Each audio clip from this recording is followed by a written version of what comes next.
Senator from Washington.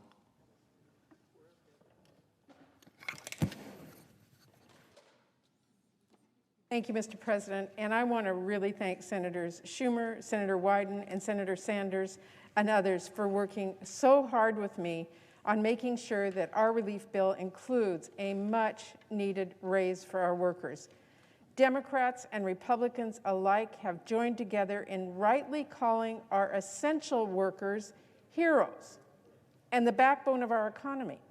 But despite their tireless work and the constant risk of COVID exposure, too many of these workers are paid wages so low they cannot afford to pay for even their most basic needs. This pandemic should be a wake-up call that these workers, who we all call heroes, deserve more than $7.25 an hour. I urge my colleagues to vote for the Sanders Amendment in order to give a much-needed raise to millions of workers and end the tipped minimum wage and sub-minimum wage for youth workers and workers with disabilities.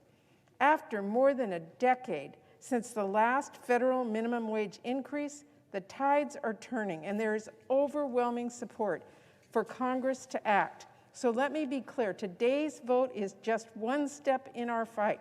We are not going to give up.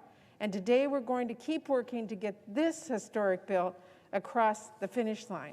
Because right now, Mr. President, this country is on fire. And Republicans' biggest concern seems to be that we might use too much water.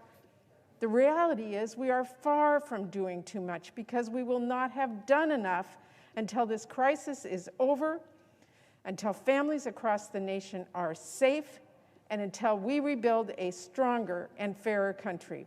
Anyone who says this bill is too expensive needs to understand how much this pandemic has already cost our communities, how much it has already taken from families, and how much more is at stake if we don't finally bring it to an end.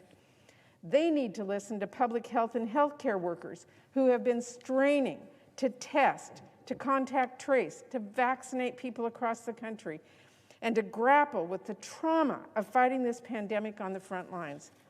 They need to listen to parents who are asking how they are supposed to go to work when they don't have childcare and their kids can't go to school in person, wondering how they're going to pay rent, how they're going to pay for groceries, how they're going to pay to keep the heat on, and fearing what will happen if they cannot.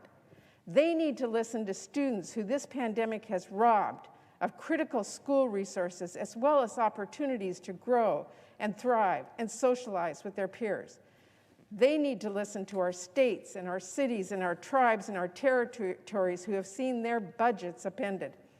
And they absolutely need to listen to people of color, to voices in the Black, Latino, and tribal communities who have been hit the hardest by this pandemic in every way. Because anyone who has been listening to the American people, anyone who has been watching what they have gone through, understands the danger in this moment is not doing too much, it is doing too little. If Republicans want to talk about too much, there are almost 10 million fewer people working compared to this time a year ago. 11 million people at risk of eviction, and 11 million people about to lose their unemployment benefits. That's too much. One study says by June, this pandemic will likely have set students back 5 to 9 months in math from where they could be in a typical year. And that setback is even larger for students of color. Another notes as schools across the country have shifted to remote learning that 1 in 4 students lack access to internet at home. And according to the CDC, 1 in 4 young adults has considered suicide. That's too much. Since the start of the pandemic, we have lost over 650,000 jobs in higher education and 1 in 6 jobs in childcare. That's too much. Across this country, this virus has infected over 28 million, left thousands of long haulers still experiencing symptoms, and killed over 500,000 people. That is too much. We have to act, Mr. President. We have to, and that's why we are fighting to pass the American Rescue Plan. This American Rescue Plan will send families long overdue direct relief and prevent expanded unemployment benefits that have been a lifeline to so many people from expiring. It will help get vaccines in arms faster. It will hire and train more public health workers. It will ramp up our testing capacity and invest in programs to counter the disproportionate harm COVID-19 has caused, specifically to communities of color and tribes.